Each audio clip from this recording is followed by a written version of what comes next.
Agora, né, depois de resolvida essa questão aqui, né, a gente vai passar uma outra página aqui, certo? Para a página posterior aqui. Então, nessa outra página aqui, nós temos a estrutura geológica, né, a estrutura geológica da Terra, a formação, né, dessa geologia aqui. A gente vai ver sobre a superfície nossa aqui, o relevo, né, os dobramentos antigos, dobramentos modernos, né, que são as grandes montanhas, ou se o dobramento for antigo demais, vira serra. Era uma montanha, foi desgastada, ficou velhinho, né, ela foi diminuindo de tamanho, virou uma serra. Mas são dobramentos, né? Então a gente vai ver isso aqui. Então, a estrutura geológica corresponde à parte rochosa da superfície terrestre. Os escudos cristalinos, as bacias sedimentares, os dobramentos correspondem aos tipos de estrutura geológica encontrados no mundo.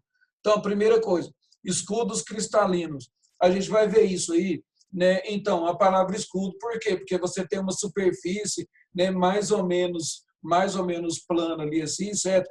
Né, mais ou menos reta, e quando fala cristalino, que é a principal parte da palavra, da expressão, que é o quê? Formato de rocha. Então, escudos cristalinos. A gente vê que essa camada de rochas, camadas mais grossas aí, às vezes, elas aparecem na superfície da Terra em espaços bastante grandes, né? Então, a gente vai chamar isso aí de escudos cristalinos. São áreas constituídas por rochas cristalinas ou por rochas metamórficas, datam da era pré-cambriana e correspondem aos terrenos mais antigos pelos processos erosivos, mais atingidos, perdão, pelos processos erosivos e mais estáveis tectonicamente. Então, presta atenção, quando fala atingido por processos erosivos, né, são aquelas partes onde realmente você tem ali uma quantidade de chuvas tirando aquela terra solta dali, né? Eu disse que a cobertura é rochosa, então, aquela terra solta, ela vai sendo desgastada, vai sendo tirada dali com a chuva, né, a passagem da água, às vezes com a passagem da própria geleira, ou então, no caso aí, né, a água de chuva, água de gelo, ou então com a questão dos ventos. Os ventos vão soprando e tirando esse material fragmentado, né, de cima das rochas, e essas rochas vão ficando expostas, né? E aí você vai ter uma área grande com muitas rochas expostas. É claro que no meio ali tem exceções, tem alguns pedaços de terreno, às vezes até fértil e tal, mas você vai ter uma quantidade grande, né, de áreas abertas com muitas rochas expostas, tá certo? Abrigam grandes reservas de minerais metálicos, tais como o minério de ferro, ouro, manganês, bauxita, casterita, entre outros, né? Então, aqui nós temos aqui os minerais metálicos, né? O minério de ferro aí, né, as hematitas e os itaberitos, né, que aqui no Brasil tem bastante, né, uma reserva de ferro bastante interessante. Nós temos aqui em Minas Gerais, e nós temos, né, a Serra do Carajás, por exemplo, ouro, né, nós temos ouro também nessas áreas assim de rochas, escudos cristalinos, manganês, né, manganês também, que misturado ao ferro você vai adquirir o aço, né, um manganês também bastante importante, muito explorado, né, no mundo aí, tá certo? Então o Brasil tem também uma reserva bem considerável de manganês. Depois, o próximo aí é a bauxita. A bauxita é a base, né? É a base para se fazer alumínio, né? Tem outros ingredientes, mas a base mesmo é a bauxita. E a casterita também do lado de cá, que é a base para a gente fazer estanho, né? Entre outros tipos de minérios.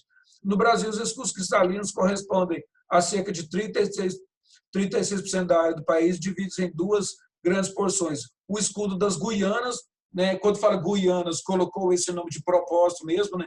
Se falar Guianas, você tem uma ideia imediata de onde fica isso, né? Quer dizer, mais ao norte do Brasil, lá, né? perto das Guianas, aí, localizado no norte, na, né? Região planície amazônica, ali, assim, certo? Pouco mais ao norte daquelas áreas baixas demais do Rio Amazonas, um pouco mais ao norte ali já tem áreas bastante duras, bastante cristalinas, né, onde tem aquelas serras, aqueles pontos altos, aqueles picos assim com cachoeiras muito bonitos e tal, né? E aí você vai saindo daquela visão, né, que a gente tem de floresta amazônica, que é plana demais, assim, né, já vai ter aqueles aparados assim, aquelas pontas assim e tal. Então ali escudo das Guianas. E o escudo brasileiro, localizado na porção centro-oriental. brasileira. Tá certo? Então, jazidos de minerais estão localizados nas regiões do quadrilátero ferrífero mineiro, né? Quando fala centro, você tem uma ideia, o centro do Brasil. Oriental, então mais para o seu lado direito, né? Mais para o nosso lado aqui do sudeste, aqui, certo? Então, centro-oriental, mais para o lado direito. Então, nós temos quadrilátero ferrífero em Minas Gerais, né? Nós temos ainda aqui no Brasil Serra dos Carajás, no Pará, Maciço de Urucum, né? E Serra do Navio, no Amapá. Essa Serra do Navio, no Amapá, digamos, era uma área que tinha uma reserva gigantesca de minério de manganês, né? E o Brasil fez um contrato lá com o pessoal dos Estados Unidos para a exploração dessa área lá, e os americanos fizeram um contrato com o Brasil em 1953, eu disse 53, né, para a exploração dessa região da Serra do Navio, né? E aí depois eles fizeram um contrato de 50 anos. Quer dizer, né, em 53, olha a situação, como é que nós estávamos aqui no Brasil, questão de ser considerado país pobre e tal, então fazia esses negócios ruins assim, né? Então, 50 anos de exploração americana na Serra do Navio, lá no Pará, nós vamos ter o quê? Eles tiraram lá em grande quantidade lá o nosso minério de manganês, né? Dizem as brincadeiras e as más línguas que quando inteiraram os 53 anos, ou seja, 2003, né, o último navio que veio aqui lá na Serra do Navio para buscar esse material, o último navio de carga americano que foi levar o resto do manganês, né, as brincadeiras dizem que eles pegaram o restinho de manganês com uma pazinha dessa de lixo, recolheram aquele último manganês assim, deixou tudo limpinho e levou tudo embora, certo? Então, hoje o pessoal lá do Amapá diz, quem conheceu aquela região há muitos anos atrás diria a Serra do Navio, porque era uma serra que parecia o formato de um navio. Agora o pessoal lá brinca, agora é o buraco do navio, certo? Você vai lá e olha assim e fala, pô, cadê a serra? Arrancaram tudo, cara, praticamente era tudo minério de manganês, né? Então, eles realmente levaram para os Estados Unidos a imensa quantidade lá, certo? 50 anos de exploração. E aqui o quadrilátero ferrífero, aqui em Minas Gerais, nós temos essa área de quadrilátero ferrífero aqui, nesse espaço de exploração de minério de ferro, né? Nós temos a história do minério de ferro bastante interessante aqui no Brasil, quando nós diminuímos a produção de ouro, né? Aquela região de Ouro Preto, Mariana e tal, diminuímos a produção de ouro, né? No caso, a nossa querida Vila Rica, né? Então, diminuiu-se a produção de ouro e mais tarde começa a produzir minério de ferro, né? E como o minério de ferro é escuro, né, o pessoal começou a brincar lá assim, que o ouro nosso, né, não era mais amarelo, agora é ouro preto. E ouro preto pegou, né? Então a nossa Vila Rica virou Ouro Preto e está lá com o nome de Ouro Preto até hoje. Foi uma expressão por causa disso, né? A diferença de cor dos minérios. E um pouquinho também da diferença de valor, né? Era ouro, depois virou minério de ferro, tem que ser tirado em imensas quantidades, porque senão não tem jeito de vender, tá certo? Então, depois nós temos aqui as bacias sedimentares, né? Então, correspondem às áreas côncavas existentes no embasamento cristalino, recobertas por sedimentos de diferentes origens que foram transportados e depositados ao longo do tempo geológico a partir do Paleozoico, tá certo? Então, nós temos essas bacias aqui, né? Bacias sedimentares importantes, e quando a gente fala em bacias sedimentares, né, o autor das questões que nós faremos prova, né, ou eu, ou alguma outra questão que eu consiga, ou então, né, uma questão que a gente consiga aí, né, às vezes das antigas provas do Enem e tal, e também nesse ano, na prova do Enem, mesmo que estejam adiando a prova, esse tipo de coisa, esse ano, quando for falar sobre esse assunto, certo? Sejam questões minhas ou do Enem, bacias sedimentares, quase sempre nós vamos ter abordado o assunto que assunto de petróleo, né? Petróleo e carvão. Por que disso? Porque quando se fala em bacias sedimentares, recebeu aqueles sedimentos. Recebendo sedimentos de áreas mais altas, nós vamos ter o que? Esse material pressionado lá embaixo. Se tiver umidade demais, esse material vai ferver e com essa umidade demais vai virar óleo, né? Vai virar petróleo. Se o lugar estiver muito seco e esse material orgânico for pressionado o tempo todo, com o passar de milhões de anos vai virar carvão mineral. certo? De qualquer maneira, a base é carbono, e esse material virando fóssil pega fogo, né? Carvão mineral e petróleo, né? No caso, tem também a formação também de gás, porque quando o petróleo está fervendo lá embaixo, certo? Vai sair aquelas bolhas por causa da fervura e tal. E aquelas bolhas que estão saindo ali no petróleo são exatamente o gás natural. Esse gás natural, na formação do petróleo, às vezes, esse gás natural saía pelas frestas das rochas e acabava chegando à superfície e escapando pelo planeta, certo? Pela atmosfera. Mas, muitas vezes, esse gás estava lá tão profundo que ele ficou pressionado ali por aquelas rochas ali e ele não saiu na superfície. Então, hoje nós podemos fazer um furo, né, lá na Terra, uma prospecção, e lá embaixo, né, ao invés de encontrar diretamente o petróleo, na camada exatamente acima do petróleo, nós encontrarmos naquelas fissuras, naquelas trincas da rocha, uma pressão enorme de gás, né, que é o gás natural, está lá embaixo, e a gente pode usar esse material para fazer fogo, né? Nós podemos usar esse gás aí ao nosso favor. Então, nós temos o quê? Nós temos a formação nessas áreas cristalinas de carvão mineral, né, que era um material orgânico que agora virou carvão, né, ele é um fóssil. O petróleo também, que é um fóssil, né, então agora ele ainda em estado líquido, mesmo assim, né, você vai considerar mineral. E depois nós temos o gás carbono, o gás natural, né, que fica lá nas profundidades pressionado, não, às vezes, não exatamente em cima de onde tem petróleo, porque ele pode vazar nas fissuras das rochas e se depositar fora de onde o petróleo foi produzido, um pouco mais lateral, assim e tal, ele pode se depositar lá, tá certo? Então, e também nós temos um outro tipo de formação nessas bacias sedimentares, que é o xisto. Esse xisto aí, que a gente vai chamar de xisto betuminoso, ele é o quê? É como se fosse um petróleo que endureceu. Um petróleo que, por causa das condições naturais, esse petróleo ficou duro, né? Esse petróleo ficou duro, ou seja, se a gente quiser tirar o material que ele pode nos fornecer, né, que são substâncias interessantes derivadas de petróleo, que a gente precisa tanto aqui na superfície, nós temos que pegar o xisto e aquecer. Você pega aquele monte de pedras, aquece, né? E aí nós temos o quê? Aquelas pedras, entre aspas, deixa claro, aquelas pedras suando o petróleo, quer dizer, parte daquela pedra vai derretendo e vai formando petróleo, né? E aí depois a gente usa, né, o refino desse petróleo de maneira normal, igual faz com o outro. Mas o xisto, então, é formado nessas áreas sedimentares, tá certo? Minerais também não metálicos, como o calcário, né? Quando a gente fala aqui em calcário, por exemplo, estamos falando de uma rocha, né,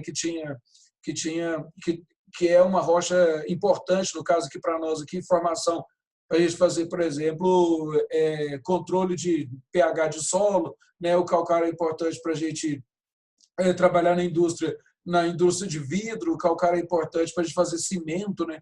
Então, é um outro tipo de rocha bastante interessante de áreas sedimentares. No Brasil, recobrem cerca de 64% da área total do embasamento cristalino, correspondem a exemplos dessa formação geológica no território brasileiro, as grandes bacias como a do Amazonas, do Meio Norte, a do Pará, do São Francisco, do Pantanal do Mato Grossense. Então, essas áreas aí, nós temos essas bacias aí, e se você observou bem, quando fala assim, bacia como a Amazônia, bacia amazônica, né? Depois a meio norte do Pará, depois São Francisco, Pantanal. O que nós temos aí de comum entre elas? Se você observar bem, são áreas que têm grandes rios. Rios. Então, quando se fala em bacias sedimentares, nós não estamos falando das áreas mais baixas do relevo, entendeu? Áreas mais baixas do relevo. Então, essas áreas mais baixas do relevo, nós vamos ter o quê? Os rios todos afluindo para aquelas áreas. Então, você tem ali um rio principal, né, geralmente assim, um rio principal e todas aquelas outras nascentes e rios menores afluindo para ele. Então, quando nós falamos em áreas sedimentares no interior do país, você vai pensar em áreas mais baixas e uma característica dela é ter nelas, né, grandes rios, né? Você não vai pensar em áreas cristalinas, né, muito altas, por exemplo, com rios enormes lá. Os rios grandes ficam nas partes mais baixas, onde ele vira realmente uma bacia, ou seja, o que nasce de rio ali perto escorre para ele, o que chove dentro daquela região, mesmo que não seja perto do rio, o que chove naquela região toda vai acabar escorrendo para as partes mais baixas, que são as áreas que são sedimentares e que são as áreas que têm esses grandes rios. Né? Então, quando se fala em áreas sedimentares, você vai se lembrar dessas bacias aqui, onde influem os grandes rios aqui do Brasil, tá certo? Né? Então, aí depois nós temos aqui parte de dobramentos. Tá? Então, dobramentos. Quando se fala aqui em dobramentos, nós temos aqui dobramentos antigos, ou seja, as camadas de material diferenciado acima da placa tectônica, né? Você tem camadas de materiais ali assim, certo? E aí, quando as placas se movem, esses materiais que formam faixas de materiais diferentes, né? Camadas de materiais diferentes, desde a superfície até lá embaixo, perto das placas tectônicas. Então, essas camadas de materiais, quando tem algum movimento da placa, às vezes, não sempre, porque às vezes elas quebram, elas falham, mas às vezes elas se dobram. Então, aquelas camadas fazem ondulações. E essas ondulações aí vão ser chamadas de dobramentos, tá certo? Então, esses dobramentos da superfície aí, eles podem ser classificados em dobramentos antigos ou dobramentos modernos. Então, quando tinha um dobramento antigo, né, que aquelas faixas se movem para cima e para baixo assim, aquela parte da faixa que está se movendo para cima, ela vai formar o quê? Ela vai formar, aqui nos perfis da Terra, ela vai formar montanhas. Só que, como os dobramentos são antigos, aquelas partes do topo do dobramento, aquelas partes do topo, elas vão ser áreas desgastadas. Por quê? Porque já tem muito tempo que ela foi formada, então vai tendo chuva, né? Vai tendo mudança brusca de temperatura, vai tendo aquele monte de ventos lá assim, e vai arrancando partes mais altas dela. Então, os dobramentos antigos vão formar as serras, tá certo? O que nós temos hoje, o quê? Essas áreas de elevações, mas não tão grandes aqui no Brasil, né? Forma serras. Né? Então, nós temos aí a Serra do Mar, a Serra da Mantiqueira, tá certo? Então, nós temos serras. Né? Então, por quê? Porque são antigos, elas foram desgastadas pelo tempo. Depois, dobramentos modernos. Modernos são o quê? São dobramentos mais novos. Eles foram feitos, eles foram formados na natureza há menos tempo, há menos milhões de anos. Na verdade, todos são velhos comparado com o tempo que nós vivemos. Né? Você fala que é alguma coisa de poucos milhões de anos, parece que é dobramento moderno, mas na verdade, porque os outros são muito mais antigos. Né? Então, quando se fala em dobramentos modernos, nós temos o quê? Nós temos a formação dessas montanhas bastante altas, mas ainda com pouco desgaste. Se são poucas áreas dela, ou na montanha toda, de forma geral, é pouco desgaste, o que nós temos? Nós temos, então, montanhas bastante altas. Então, quando se fala em dobramentos modernos, são montanhas bastante altas. Então, dobramentos antigos são montanhas desgastadas. Então, elas são mais baixas. Aqui nós temos aqui exemplos de dobramentos modernos. Né? Os principais dobramentos modernos, que nem são muitos no mundo, né? Isso aí dá para você guardar fácil, né? A Cordilheira dos Andes, aqui na América do Sul. Né? Aí depois nós temos, dentro dessa mesma falha da placa tectônica que tem aqui, formando a Cordilheira dos Andes, né? Por causa da subducção das placas, nós temos esse falhamento subindo aqui pela América Central, e ali no México também, né, já começando a juntar aquela terra toda ali por cima por causa de uma placa entrando debaixo da outra. Nós temos lá, no caso aí do México, né, que é a América do Norte, o autor aqui colocou montanhas rochosas, mas no México lá elas são chamadas de Serra Madre. Sierra Madre por quê? Porque é a Serra Mãe, né, de tão grandona lá, assim, é a mãe de todas, alguma coisa nesse sentido. E depois, nessa sequência, entrando pelos Estados Unidos, ali na costa oeste dos Estados Unidos, certo? Nós temos lá a falha de San Andrés, né? Então, ali perto nós temos então as montanhas rochosas. Né? Montanhas rochosas vão subindo na costa oeste, só lembrando que fica do lado esquerdo, lá dos Estados Unidos, subindo lá pela Califórnia, né? Passando ali por Los Angeles e vai subindo e tal. Né? Nós temos essa falha lá. Então, lá perto, nós temos as montanhas rochosas indo para o norte dos Estados Unidos, né, passando ali né, passando as montanhas rochosas pela costa oeste, até chegar lá no Canadá e tal. Então, isso aí é por causa de dobramentos, e são dobramentos mais modernos. Depois tem Pirineus e Alpes, né, lá na Europa, né, esses Alpes aqui, né, na região lá, por exemplo, norte da Itália, Suíça, aquela região ali, né?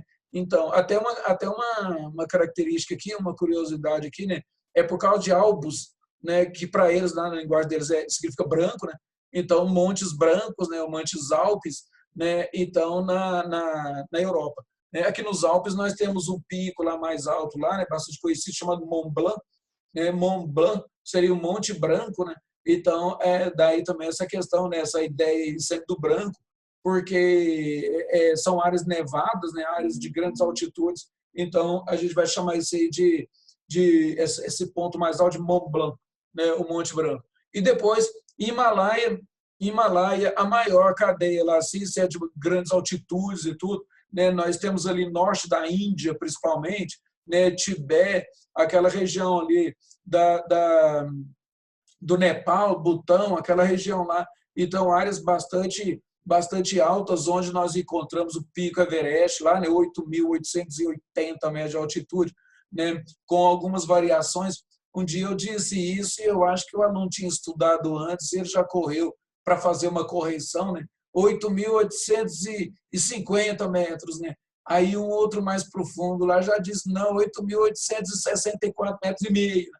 E tal. Aí depois nós temos que considerar aí que são áreas cobertas de neve lá no pico, né? Então essas marcações aí às vezes elas variam um pouco, mas se você for simplificar é um monte grandão, né? Então é aquele monte maior, né? Um pico bastante alto, 8.800 e digamos 70 metros de altitude, né? Então na norte ali da Índia, já falei para vocês, né, o pico ou a cordilheira é tão grande, tão alta, né, que ela faz com que aconteça aquelas chuvas orográficas, né?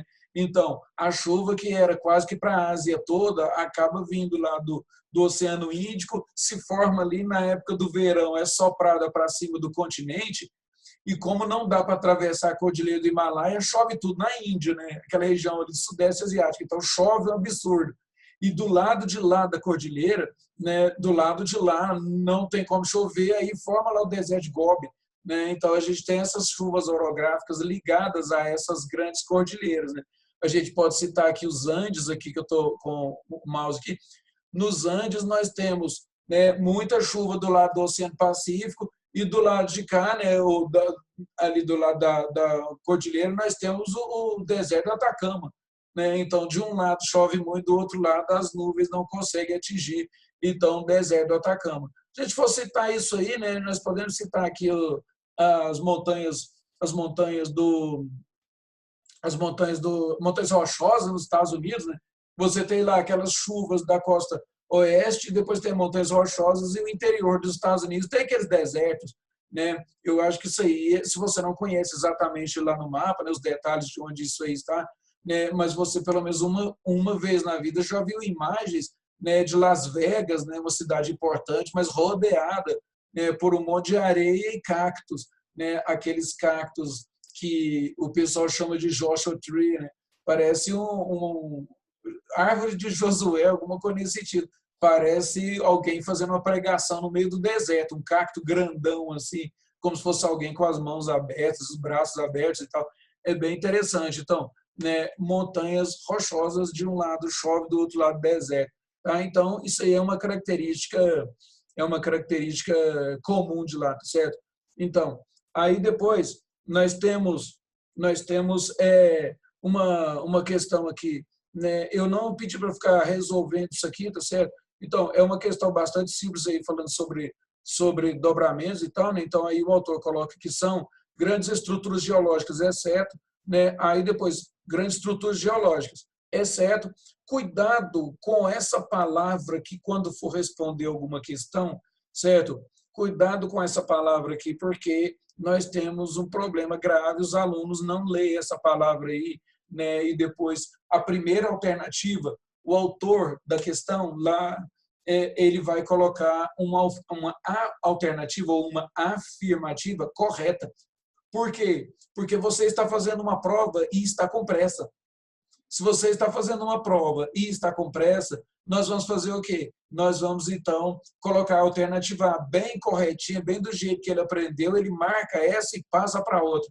Né? E depois, lá pelas tantas, ele observa lá um exceto ou não tem o exceto aqui. Mas lá no meio aqui da informação que passou, lá no meio do enunciado da questão, o que tem? Tem uma palavra não lá que você leu depressa, não viu ela.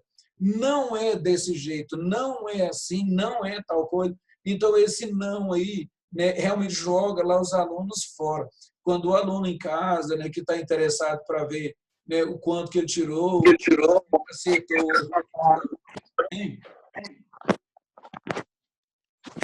Quer falar alguma coisa?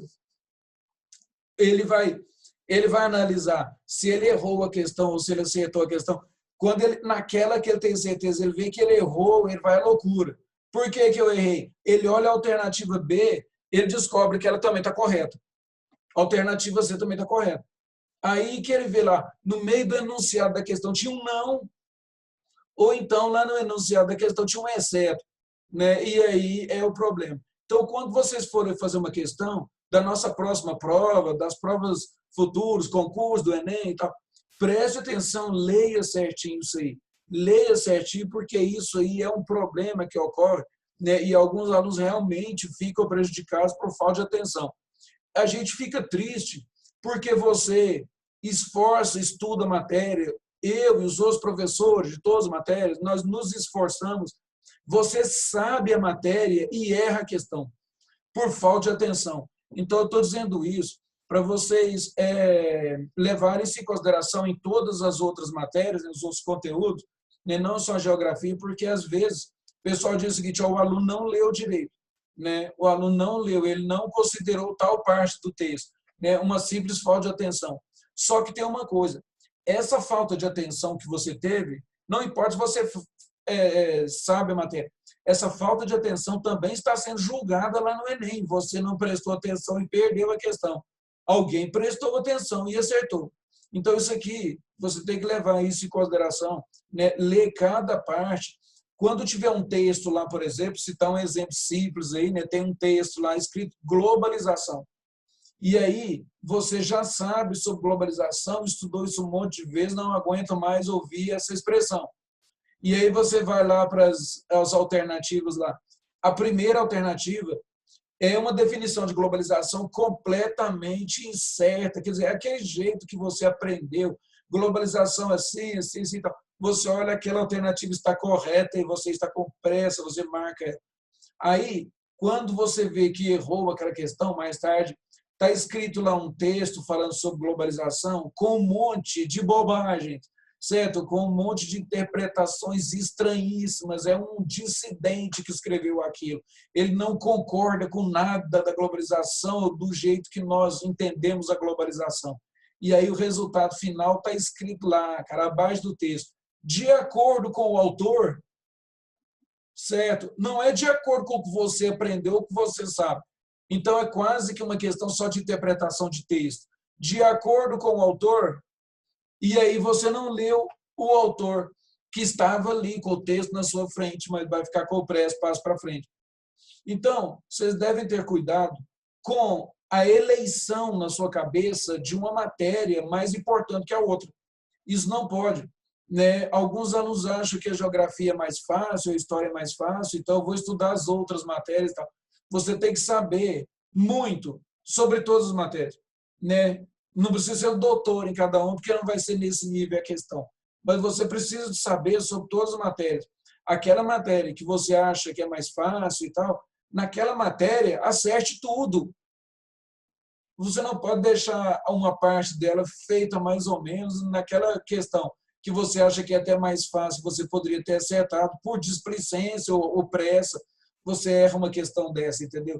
Então, eu estou falando isso, é conselho que a gente passa para os alunos de cursinho também, quando eu trabalho em algum cursinho, né? Já trabalhei em Brasília em cursinhos e tudo. Então, você tem que ter essa ideia aí, né? Esse cuidado aí com cada questão. Então, está falando aqui sobre grandes estruturas geológicas, os ciclos de fogo formadores de áreas de elevada instabilidade tectônica, com elevada incidência de atividade vulcânica, terremotos, maremotos. Quando aqui está falando assim, certo, sobre a estrutura geológica da superfície terrestre, inclui o embasamento do modelado do relevo. Então, quando se fala aqui, né, nessa questão de ciclos de fogo, né, nós temos aí esse relevo com grandes diferenças, né? Então, não é um tipo só de relevo, um tipo só de formação ao redor do Oceano Pacífico inteiro, né? Onde é o ciclo de fogo do Pacífico ali, né? Vários vulcões, várias falhas de placa tectônicas ali ao redor.